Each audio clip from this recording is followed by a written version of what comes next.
Hello, thank you for tuning into the Natural Health Rising podcast. My name is Rachel Smith. I am a certified functional diagnostic nutrition practitioner, and I've helped hundreds of people naturally reverse symptoms of autoimmune diseases and other health challenges, from digestive issues to hormone imbalances.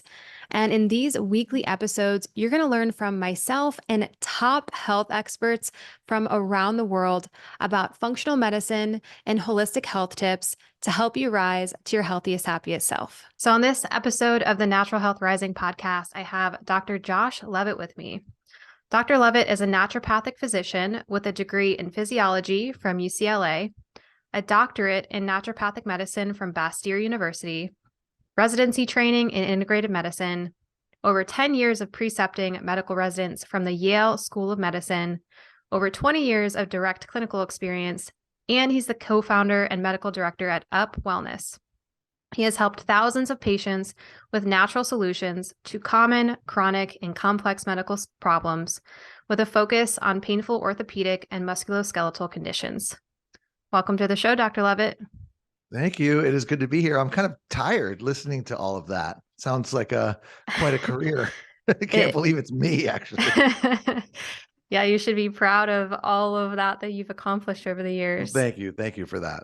And I think that was one of the reasons I'm excited to chat with you. I love talking to people who are just a wealth of knowledge and have done so much work. So yeah, really excited to chat about everything today. Yeah, I am too. It's amazing how quickly it happens, right? You go from an aspiring medical student or undergraduate student, in my case at UCLA, to fast forward 25 years later with this, as you described it, wealth of experience in all these different endeavors. So yeah, it's fun to be able to share that with your listeners. I know there's a lot of them out there. I'm looking forward to it. Mm-hmm. So I know that you deal a lot with, as we said, musculoskeletal conditions, pain, orthopedic things. So when it comes to root causes, what have you found to be some of the root causes of joint pain and arthritis in some of your patients? Yeah, I'm glad you mentioned arthritis there too, because a lot of times we use the word like orthopedics and musculoskeletal, and what does that really even mean? And what it means for most people is arthritis, but it also means joint pain of any kind, right? And there's joints all over the place. We have joints all, in our spine, many of them from our neck all the way to the low back, shoulders, elbows, wrists, hands, fingers, hips, knees, feet, toes, and any of those that are sore has become kind of an area of expertise for me.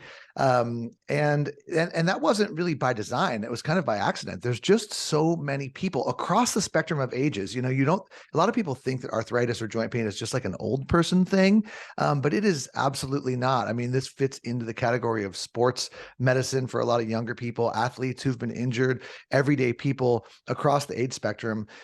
If you ask enough of them, you will find that most have something somewhere that hurts.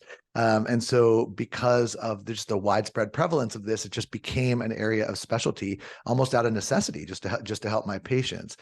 So your question was about like what causes these things, right? And that's a big kind of question.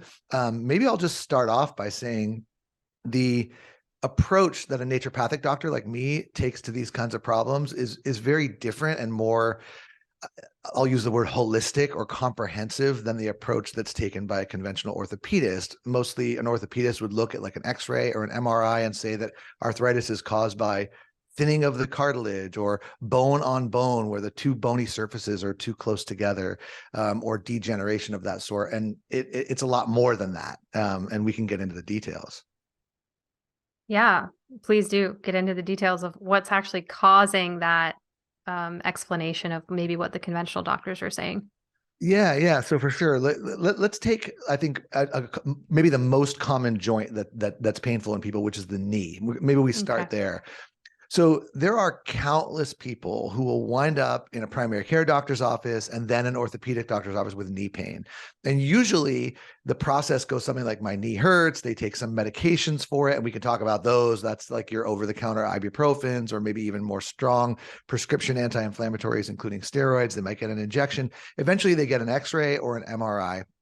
And a lot of times that X-ray, the MRI usually will show something like arthritis, degeneration, or even a meniscus tear, a chronic meniscus tear. And what we have then is we have a diagnosis, right? Like, oh, there's something that's torn, there's something that's broken, there's something that's disrupted, and that is the explanation from your pain. Are you with me on that? Like, that's the usual story. We found it, we have a diagnosis, it's the meniscus, that's why your knee hurts. That makes sense? Absolutely. And I'm glad that you think so. The only problem is it actually doesn't make sense, right? Which it makes sense to lots of patients, and it makes sense to the doctors too. Your knee hurts.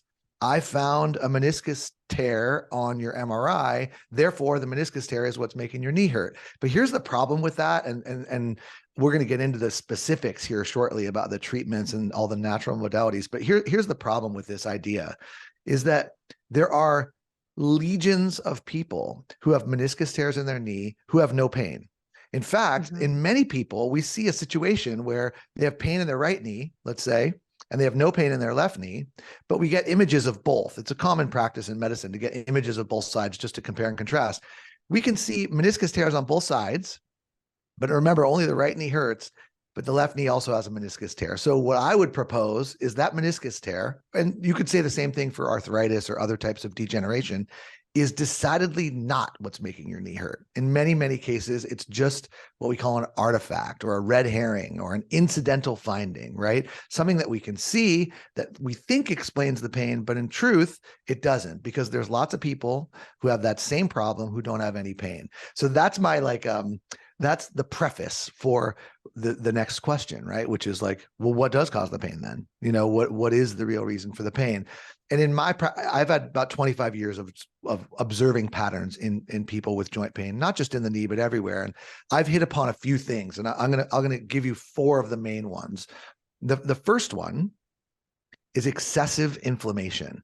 And what that means is more inflammation than there should be given whatever the stimulus is, right? And I'm sure we can talk more if you or your listeners are interested in inflammation more, but let's start off there. Number 1, too much inflammation, more than there ought to be. Number 2 is muscular tension.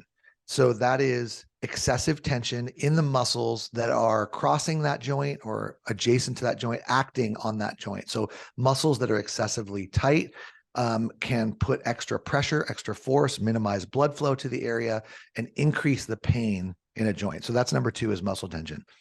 Number 3 is something called fibrosis, which a lot of people haven't heard of, but they have heard of something similar, which is scar tissue formation. So fibrin is the molecular component of scar tissue, and fibrosis is the accumulation of that fibrin, like a scarification in or around the tissues of a joint. And that's number 3, excessive fibrosis in or around a joint, which can take a non-painful joint and make it become painful by restricting range of motion, restricting blood supply, impacting or impinging upon nerves. So that's number 3.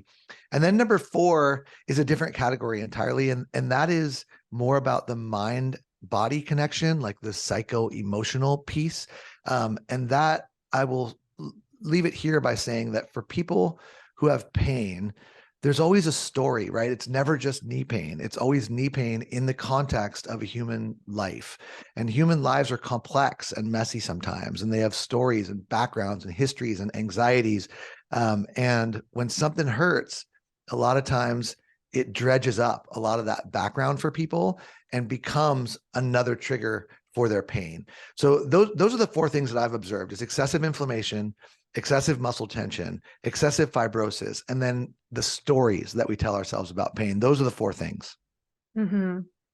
Great explanation. You just made me think of something I was reading actually again recently.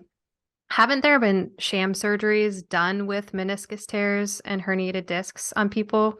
And so basically it's like the placebo effect testing, right? So they put them in and they're like, oh, you're going to get a surgery on these tears and issues. And then they come out, but they didn't really get the surgery. They were told. And when they come out, they're like, oh, I feel great. I feel amazing. My body, it doesn't hurt anymore, but they didn't get the surgery. And so that kind of backs up that like psycho-emotional piece possibly that you're talking about. 100%. You're absolutely right. You're spot on, and that's where a lot of this information comes from. Is those studies on sham surgeries? I mean, and you're right. Sham surgeries are like fake surgeries. Surgery as a placebo. It's kind of a crazy thing, right? To take two groups of people, who have the same set of problems. Meniscus tears in the knee is one of the areas that's been this has been researched on. Take one group and actually have them have real arthroscopic surgery. Take the other group and just tell them that they had surgery. You knock them out. Give them some sedation. Put up a little shield in between them and their knee, clink some instruments around down there, make a couple tiny cuts in the skin, but don't actually do anything. And then measure their outcomes and their pain levels and everything, their disability a year later. And the surgery group and the fake surgery group are the same. So it turns out that yes, there are, the numbers are staggering. There's hundreds of thousands of these surgeries performed every year in people in whom that surgery is unnecessary or inappropriate.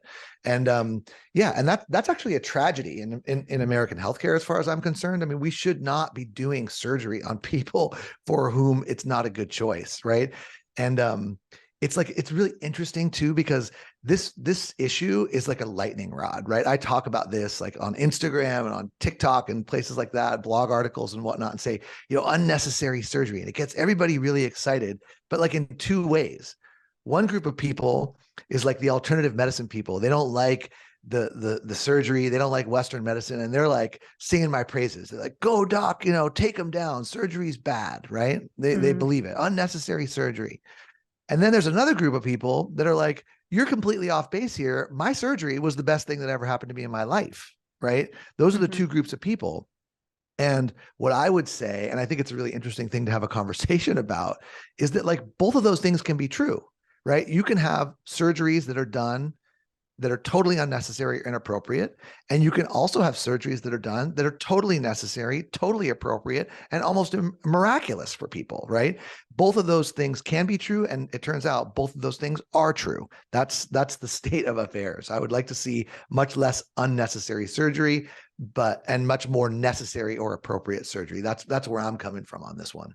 Mm-hmm. So to speak to that, how would someone, let's say I have pains in my body, arthritis, etc., and so I'm starting to think I want to go down that path of, oh, maybe I need surgery or something.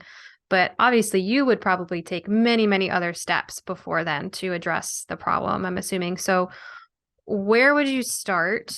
Is it with nutrition? Is it with herbs? Like, kind of what are some basic things that you would start with someone in that scenario?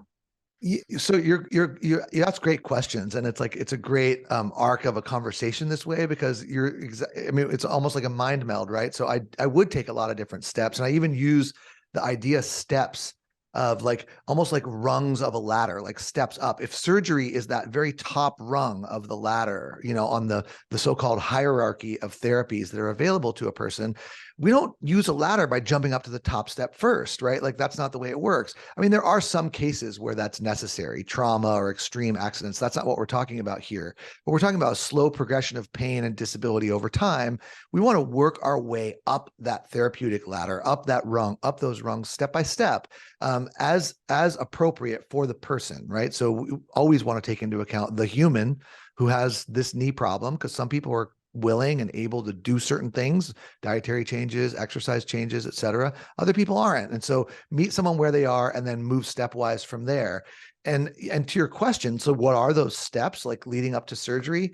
Yeah, the lowest rungs of the ladder, I would say, are dietary, right? And there's those are powerful rungs, powerful tools, but they don't tend to act really quickly. And they're not really obvious, like, oh, I wake up tomorrow after a dietary change feeling better. But yes, dietary changes to address all four of those things, right? Well, the three main ones, inflammation, muscle tension, and fibrosis, can be really helpful. So we can talk more specifically about dietary changes, but I would say that's the lowest rung of the ladder. Eating a diet that's anti-inflammatory. That's the most important thing. And what that mostly means is minimally processed foods that are in the form that they were in when they came out of the earth, right? Out of the farm, out of the field, out of the fishery or the ocean. Simple, minimally processed foods is the way to go. And I consider that like you might call it a down to earth diet, right? Like low inflammatory diet. And then up from there is this big category of things called lifestyle, right? And there's so many things that fit into that. Certainly movement, exercise fits into that. Sleep and stress management fits into that. Toxic exposures and the way we live our lives, even things like community and our relationships with other people fit into our lifestyle. And all of those things, I would say, are a very solid rung number 2.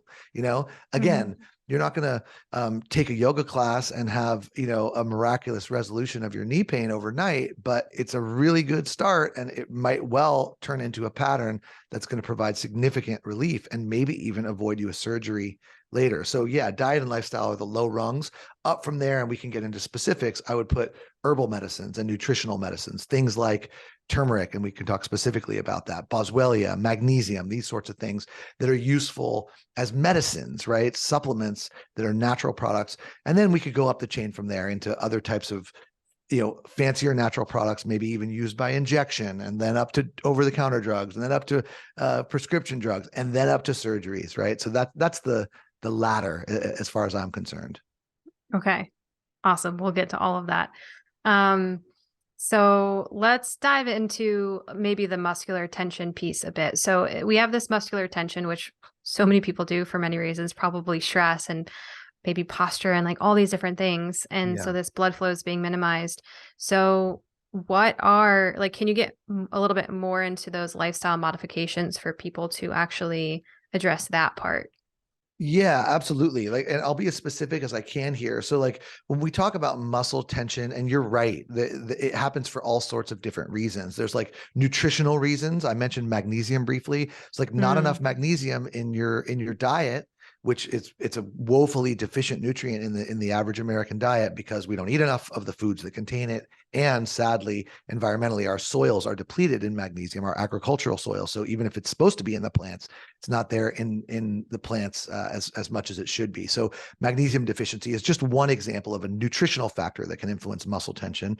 And then there's all these biomechanical things like the way we sit, the furniture on which we sit, how much we sit, the postures of holding our phones or staring at our screens change our biomechanics. The fact that we wear shoes and walk around on hard, flat ground all the day, all the time, these influence our posture, our biomechanics, and can put stress and strain on certain body areas and cause laxity in others, and then initiate the body's response, which can often be your body can sense there's some instability, and it will respond to that instability with muscle tension. So many people, it's kind of a weird irony. A lot of people who are too weak because they don't move their bodies enough, they don't exercise enough, they don't challenge their joints enough, they're weak. And that weakness, that muscle weakness, leads to instability in your joints, in your spine, wherever the joint may be. And that instability triggers a response, and the response is tension, almost like a splinting effect. And so people get tension and tightness, and they want a massage, or they want an acupuncture needle, they want to take a muscle relaxer or something. But the real problem is they need to do push-ups or squats or pull-ups or something because they're overly weak, and that weakness is causing instability, and that instability is causing spasm or tension. So there's many, many factors, and each person needs to be assessed on an individual basis. But that's kind of the overview of what happens with muscle tension. And then once it's there, quite simply, it just makes your joints hurt. Makes your joints hurt more than they otherwise should. And very often, simply muscle tension alone, without the inflammation, the fibrosis, and the whole psychological thing, is enough to make a joint hurt. And take that muscle tension off, take that splint off, and it feels better. Mm-hmm.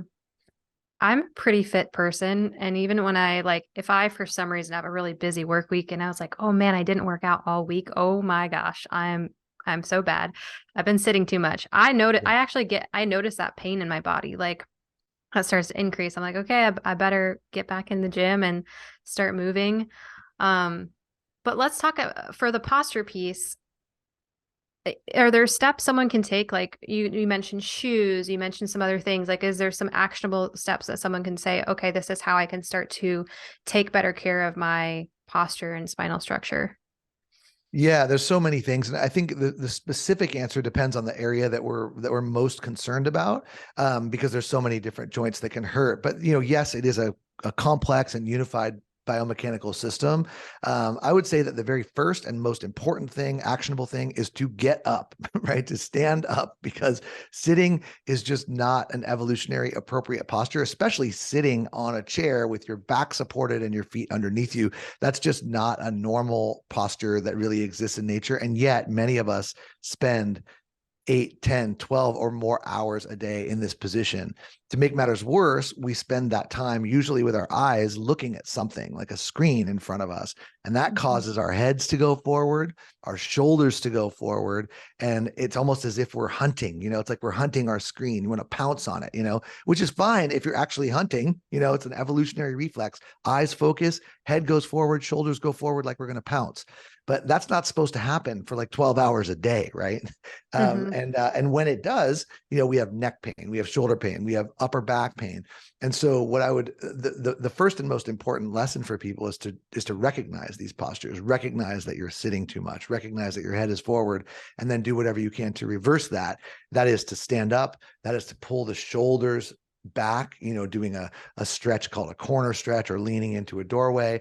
The chin tuck is a famous exercise where you kind of double chin yourself, pulling your head back, or imagine as if you're pushing your head into the headrest of your car, just directly backwards, to strengthen the opposing muscles, the muscles on the opposite side.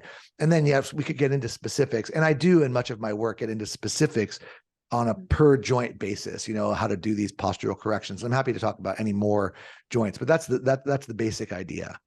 Mm-hmm. Yeah, I think those are all some good tips that people can start with. And even that forward head posture, as you said, it's like hunting mode. It's increasing your stress response as well, correct? Like you're kind of more of in this almost sympathetic state versus being relaxed. And, it's crazy how your posture affects that. Like if you just actually lean back and have a straight spine and are open, then the body's like, oh, I can relax. And this is a lot better for your health. Yes, absolutely. I know there's some amazing work that's been done, Amy Cuddy and others, of like, the influence that just posture has on hormonal levels and cortisol and everything. And so, yeah, if you imagine somebody, for people who are listening on audio, somebody who's like head leaning forward, shoulders forward, squinting their eyes at their computer screen, like that's just not a relaxed person. That person is not in chill mode. They are uptight, they are wound tight, and there's all kinds of physiologic correlates to that. And yeah, it's really remarkable how unified and comprehensive a system we are. Mm-hmm. I want to talk about the magnesium part for a second. So, do you believe that everybody just needs to be taking magnesium every day? Is there a test you believe people should do first, or is there kind of a standard rule that someone can start with supplementally? Yeah, it's a good question. I'm reluctant to say that everybody should just take something like that, right? Like I think that our bodies and the planet upon which we live is the ultimate, it should be okay to get by and be healthy without, nutritional or dietary supplements. But there's a few problems with that, and I mentioned them already. One is that many people just don't eat enough of the foods that contain magnesium. And the foods that contain magnesium, there's many sources of magnesium-rich foods in nuts and seeds, in whole grains, and all sorts of different vegetables, and even in animal products as well. But most people don't eat a diet that is rich in minerals, including magnesium. Two, magnesium is depleted in the soils for agricultural reasons, and that's unfortunate. Three, we are very, very stressed as a society, just sort of in general, and stress is like a pedal to the metal in terms of using magnesium as fuel. It's used in a lot of the biochemistry of the stress response. So like we're not eating enough of it, our foods are depleted in it, and we're using up a lot of it managing our stress responses. Yeah, that makes magnesium a nutrient of large concern for many, many people. And so, yes, there are many situations where magnesium is appropriate as a dietary supplement for people who are constipated, for people who have excessive muscle tension, for people who feel stressed and can't sleep well, or who have restlessness in their legs, that sort of thing. And the good news is that it's pretty safe. It's really safe in common doses. Has a potential side effect, which is loosening of the stools or diarrhea if you take too much at once. But most people can get away with taking a supplemental dose of magnesium and be perfectly safe doing it. You had a question about the testing. Testing Yes. is tricky with magnesium. So there are ways to test magnesium. The most common is to do a serum magnesium level, which is to draw the blood, separate out the serum, and see how much magnesium is in there. The problem with that is that that level is rarely abnormal. The body is really exquisitely good at controlling serum magnesium levels because it matters so much for so many important things, including your heart rhythm. A better way to test magnesium is with a red blood cell magnesium test, which is a little bit more accurate in terms of the body storage form of magnesium. And for people who were concerned about their magnesium levels and wondering if supplementation is appropriate, a red blood cell magnesium test is something you can order that can be useful to help determine that. I actually find that most people, I don't really need to order that test because I just tell them, take some magnesium and see if you feel better. It's cheaper, like. Right. Yeah. Testing the body and seeing that way. I love that. So you mentioned herbal solutions and think I think I heard you say turmeric before. Um, can you talk more on that and other herbal solutions for joint pain and arthritis or just generalized pain? Yeah, for sure. And I'm gonna just put like a qualifier or a caveat here, even like a conflict of interest, if you will, is that I'm a person, you mentioned Up Wellness at the top of the show, and like I'm a person who formulates nutritional products, right, based on my own experience, including products for musculoskeletal pain as well. So I say that not because I want people to go out and find those products necessarily, although that'd be great, but I say it just because that's been I have experienced sort of observing patterns in people and then developing products for those people and for customers at large that include these things. And so this is my experience with that, and I'll give you a rundown of my top 6 ingredients for musculoskeletal pain. And you mentioned turmeric. Let's start there. So turmeric is this Indian spice. It's a root. It's very common, used in curries and foods like that. And turmeric, in its raw powdered form, contains this ingredient called curcumin. And curcumin is present in turmeric at very low amounts. Only about 2% of the weight of a curcumin powder will be weight of a turmeric powder, will be curcumin. So if you concentrate that curcumin, removing the rest of the stuff and concentrating the curcumin, you have a very powerful anti-inflammatory agent. So that curcumin is my number 1 anti-inflammatory joint health supplement, and I use it regularly in my practice and in my formulations. That's number 1. You want to hear Amazing. number 2? I would, yes, I'm ready for Yeah. it. So number 2, and let me go back to turmeric for a second. Curcumin is this powerful compound, and there's a lot of really fancy chemistry that can be done to curcumin to enhance its absorption and all sorts of different things. And the most well-studied version of curcumin, and the one that I use in my clinical practice the most, is a proprietary extract. It's called BCM 95 curcumin, 95% curcumin extract. And that's the one that I think that your listeners should look for if they're looking to supplement their diet with additional curcumin, is BCM 95 curcumin. It's the most powerful, best absorbed, clinically effective curcumin that there is. So with that, I'll move on to my number 2 ingredient. And my number 2 would be boswellia. And boswellia is an herbal extract. It's a resin, actually, from a tree that's famous. Actually, it's biblically famous. It's actually frankincense. And it's this dried resin that is, like I say, ancient herbal medicine, and was highly regarded even in biblical times for its healing powers, and is now known to be also a powerful anti-inflammatory that even has the ability to kind of do, I hesitate to use the word, but resurfacing of cartilage, filling in some of the pits and cracks and fissures in microscopically damaged cartilage, and is comparable to a lot of prescription and over-the-counter anti-inflammatory drugs when you look at studies comparing boswellia to commonly used anti-inflammatory drugs. So boswellia is number 2. Okay.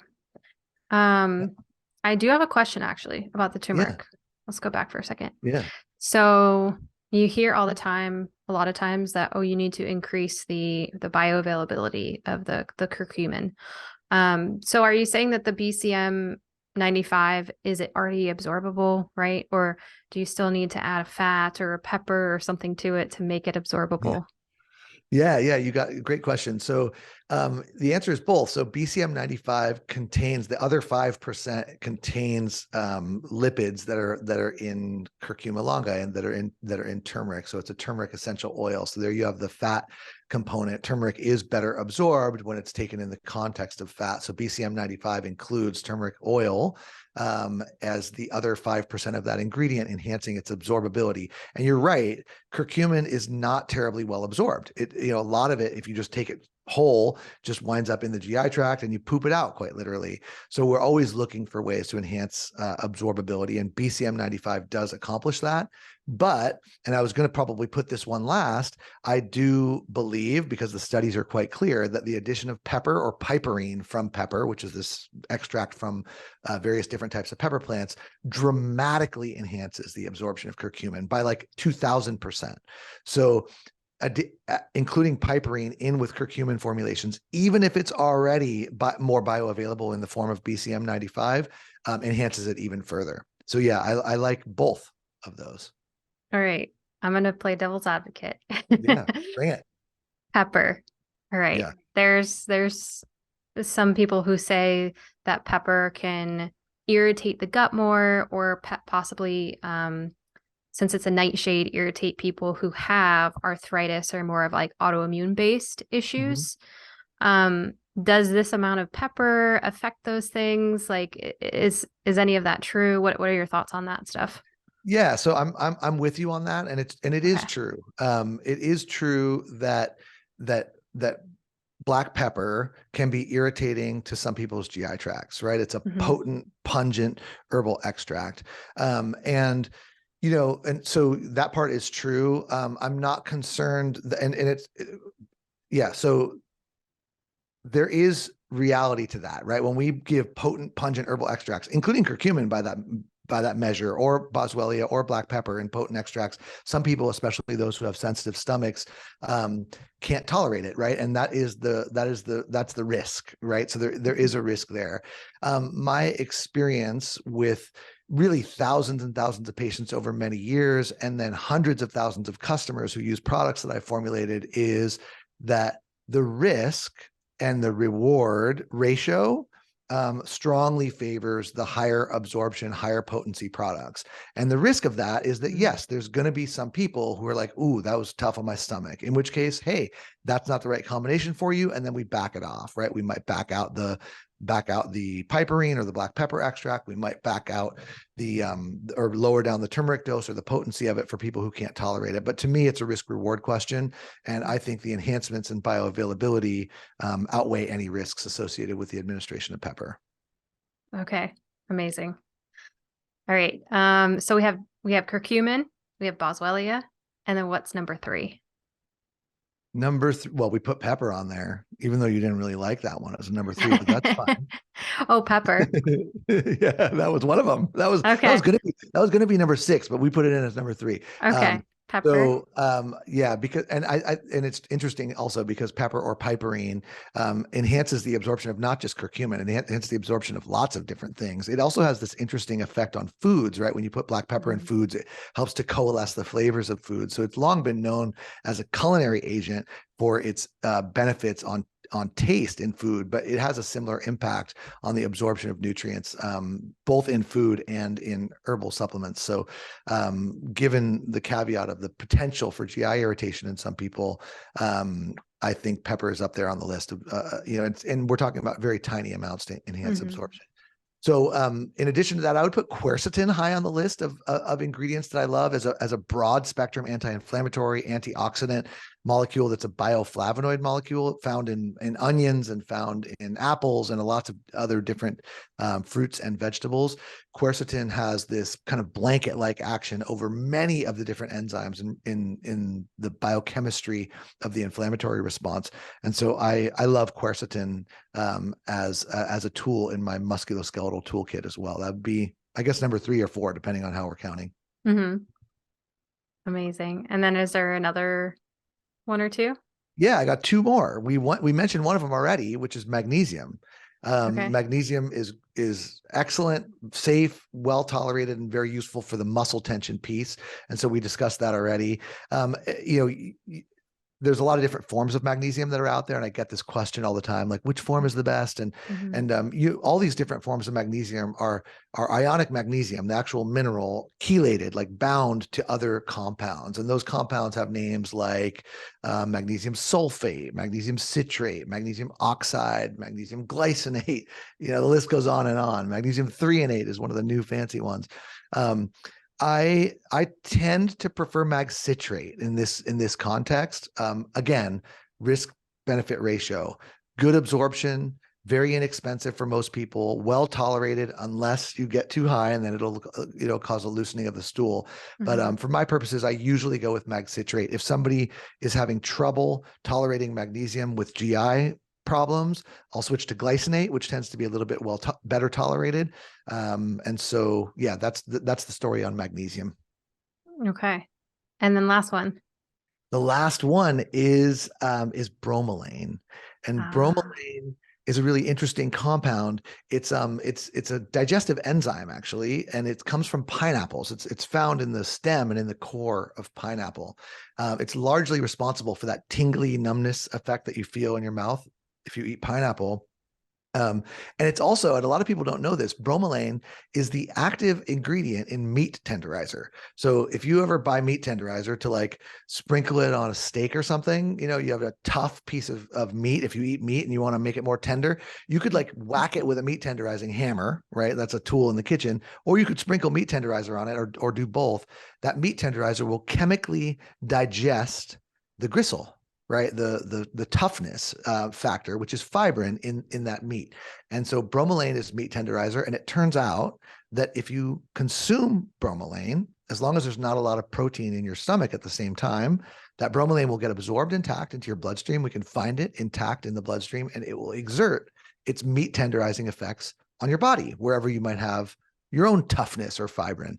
And so I would put bromelain high on the list. I guess we're at number 6 now of my favorite compounds for people who have joint pain.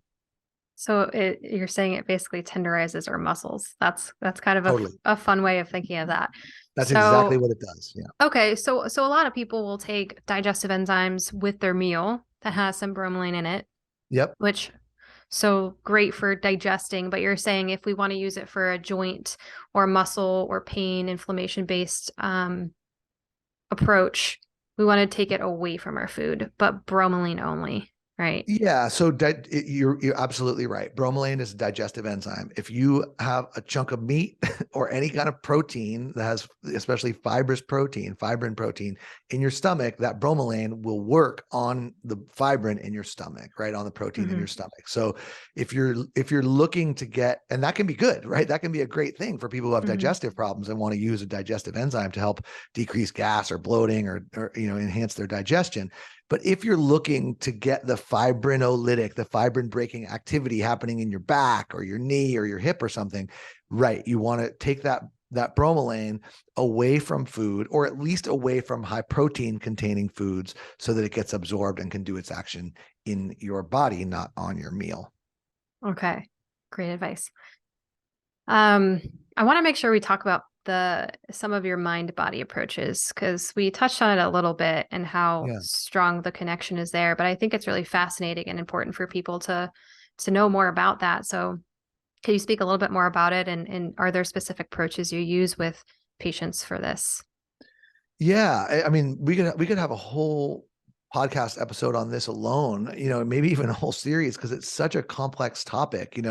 Um, it's just impossible to separate the mind and the body, right? They're not two separate things. They're an interwoven, dovetailed, unified whole. And so there's no way that a physical malady, right, a physical pain, a trauma, an injury doesn't influence the mind, and vice versa, right? So I think of the mind piece as just part of the spectrum of the human experience, and everybody's different in this regard, right? For some people, they have a lot of fear, and that's very common because pain is a messenger, right? It's telling us that something's wrong and that we should do something differently, change our behavior, if you will, to avoid that pain, right? The classic example of that is like if you get your hand too close to a fire, then it starts to hurt. and your body sends you a message that says you should move your hand away from this fire, because if you don't, there's going to be serious injury as a result, right? So you move your hand away. That's the behavior change. And that same sort of thing happens in all sorts of situations: hip pain, knee pain, back pain. You get a message, you need to change your behavior. You need to sit down, lay down, stop walking, stand up, do whatever, make a behavior change to alleviate this pain. Otherwise, you're going to have a dangerous outcome. Now, the interesting thing here is that in many cases of orthopedic or musculoskeletal pain, it's a lot different than a fire, than your hand too close to a fire, because the outcome is actually usually not too dangerous, right? So for many people, they have this fear-provoking stimulus that's really a brain reaction, right? It's not so much a reaction in the joint. Think about this for a moment. Sorry, this is a little bit of a tangent here for a second, but have you ever heard of phantom limb syndrome or phantom pain syndrome? It's a thing that happens to amputees. Is that familiar to you? Yeah. Yeah. They don't have the leg anymore, but they could still feel as if it's actually there and they have pain. Yeah. That's exactly right. And I've had a number of amputees in my practice over the years that have had this experience where they have an itch or a pain or some kind of, experience of a limb that they don't even have. So that tells you, if you have pain in a foot that does not exist, then the pain is not in the foot. It's in the brain, right? It must be, right? Because it can't be in the foot. The foot's not there, right? So that is a truth that we all have, which is that our pain is informed by our experience in our brain, coupled with the experience of whatever's going on inside of that joint.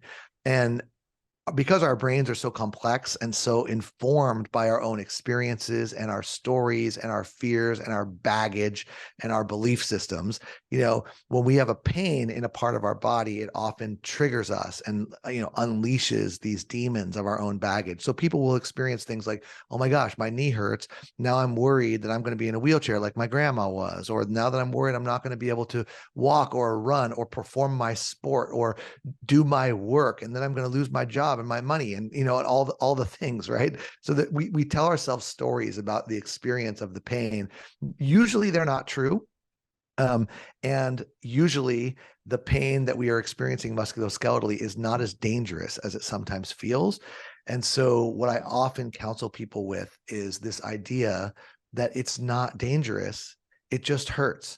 And those are two very different things. Danger and pain are two different things. And if you can separate the fear and the danger reaction side of things from the pain and look at those two things objectively, oftentimes just that alone, forget about magnesium and turmeric and dietary changes, that alone can really move the needle for people in terms of their pain. That's a simple way to describe it. Okay.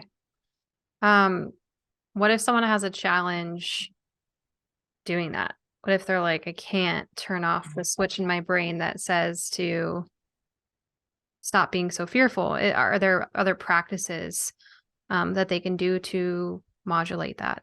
Totally. And I think me saying it the way that I did, and you ask a very good question, because what I'm suggesting is not an easy thing to do, right? This isn't like you came to me and we talked for 10 minutes and now you're all set, These are complex, complex packages, and there's a lot to unpack there. And I'll always meet somebody where they are, but there's a few ideas. Number one goes back to something that we talked about in the very beginning of this episode, which was the idea that X-rays and MRIs communicate a message to a person that they are broken, right? Like that there's something torn, that there's something degenerate, that there's something broken. And very often the step that we take is to let somebody know, no, that you're not actually broken. It's very common. There's large amounts of people, massive percentages of our population have the exact same thing that you have. They have a bulging disc. They have a narrowed space. They have a bone spur. They have a meniscus tear. They have a labral tear, and they're doing just fine. And you can be just fine too. So like inspiring, normalizing what we see on what is otherwise described as abnormal imaging, and telling somebody that they're going to be okay just from a place of trust. If they hear that they're going to be okay from someone that they trust and that they believe, that a lot of times goes a long way. And so that's one tool, is just basically simple education to say it's not as bad as it looks on that image. There's lots of people who have that. That would be part number one. And then part number two is maybe a little more profound, and I'll give you an example. from from an odd place, which is an art form in Japan that's called Kintsugi. And I don't know if you've heard of it before, but Kintsugi is the art of repairing broken pottery with golden glue, right? And the idea is that like this bowl was broken. I'm going to fix it back together with golden glue and make it better than it ever was, more beautiful after having been broken.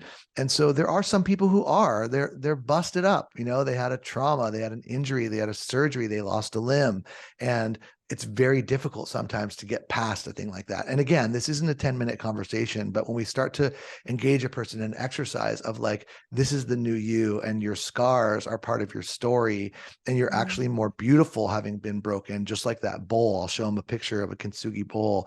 A lot of people can start to kind of wrap their mind around what the new normal really starts to look like. So that's the sort of thing that we're talking about here. I love that. That's really important. I love that you talk to your patients like that, because what I have seen happen as well is, like you said, they go get those x-rays maybe elsewhere and are told by someone else like, "Oh, you have to get a surgery, you have to get an injection.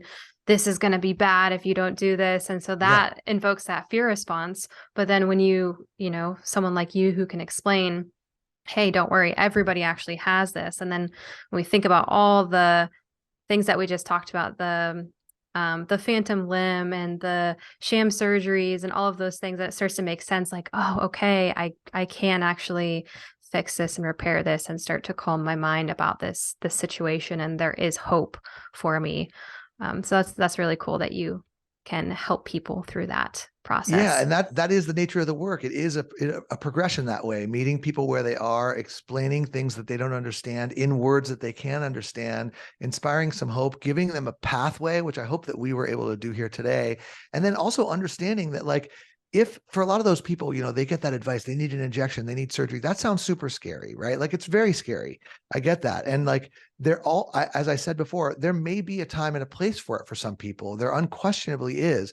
And I think when someone marches along with me or another guide up that ladder, and they ever get to that point where they actually do need a knee replacement or a hip replacement, they feel like they've arrived at that point with confidence, right? Like I did this, I did the dietary stuff, I did what I could do, I did the herbs, I did that, and now I'm all the way up here, and I'm having trouble, and now I can go in to this next level thing that used to seem so scary, and now is a little less scary because I know that this is where I'm at, and that's a case where a Western medical intervention maybe is appropriate, right, and can be really really useful. And I've counseled lots of people with these same tools, many of whom have been able to avoid that surgery. And there's also a group of them who have marched up that ladder and gotten to the surgery and gotten through it just fine too.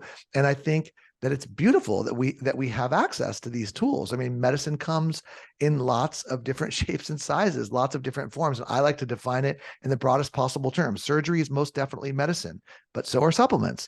And so that's the path that I take. And I hope that your listeners got a sense of that today.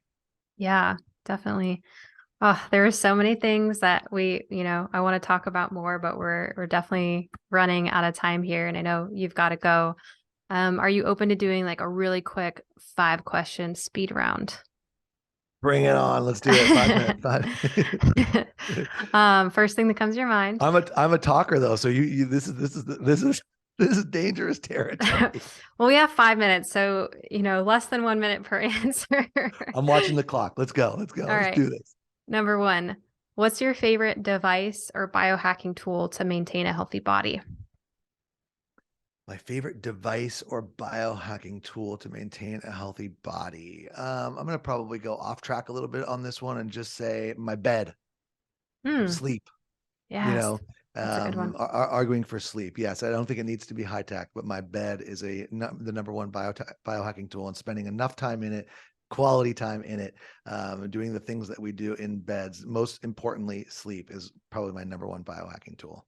Yeah, and probably investing in a good non-toxic mattress, right? Absolutely. Yeah. What are 1 or 2 impactful books that you've read?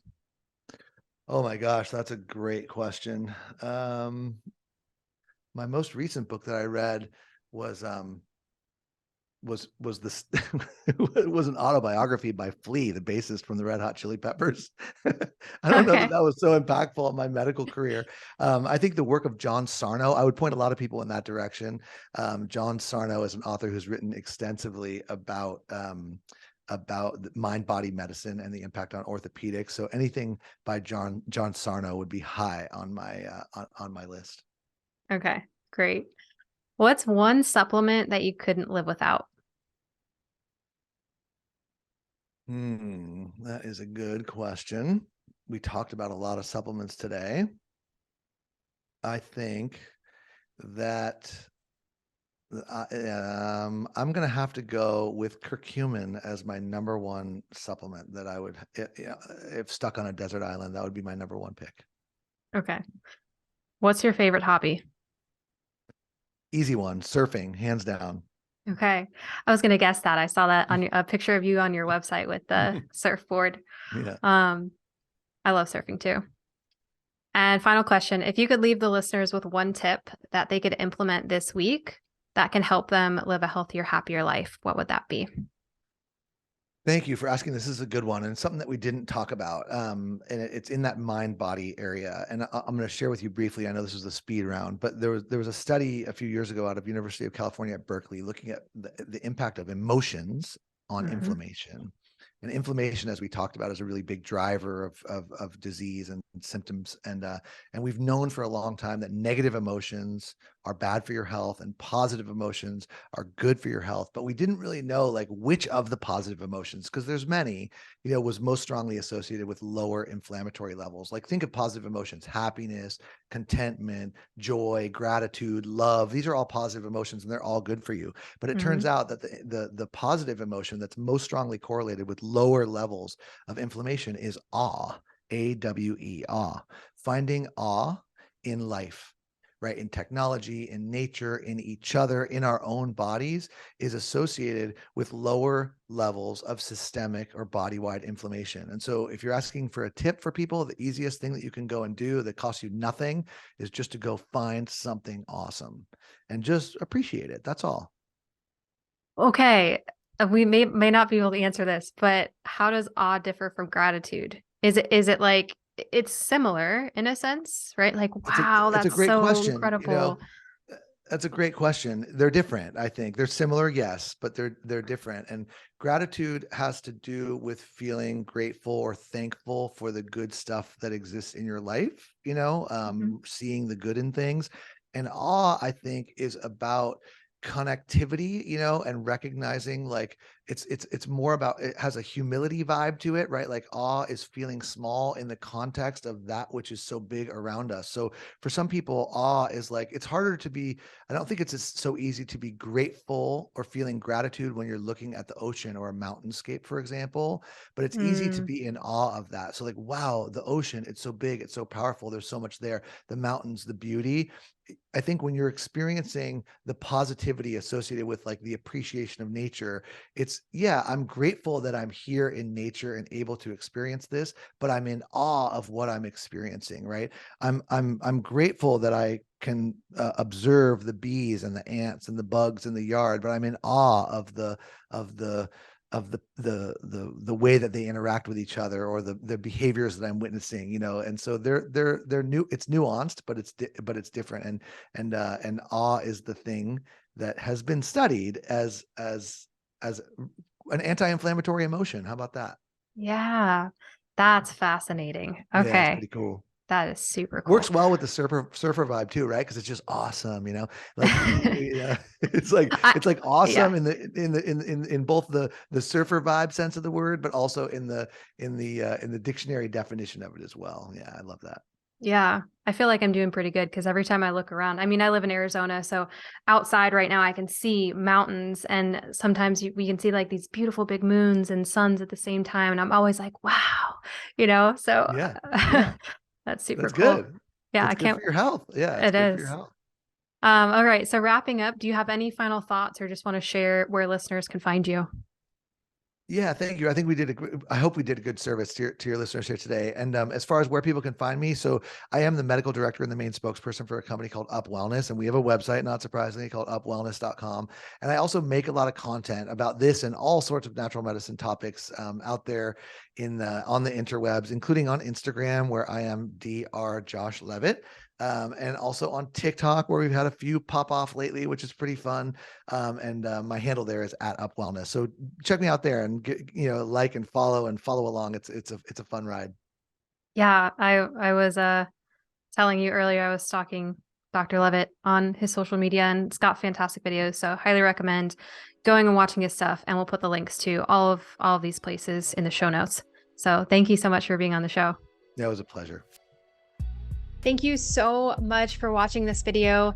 Don't forget to like this video and comment, letting me know what you enjoyed and what you want to see more of. Also, please subscribe and hit the notification bell so that you get alerts when new content is coming out and you don't miss any videos. And just a quick reminder that this information is for educational and entertainment purposes only. It is not intended to diagnose, treat, or cure any illness or medical condition. Please consult with a qualified healthcare professional before making any changes to your diet, exercise routine, supplements, or medical treatment. If you're looking for a functional medicine practitioner, please reach out to me. And thank you again for watching, and keep striving to become your healthiest, happiest self.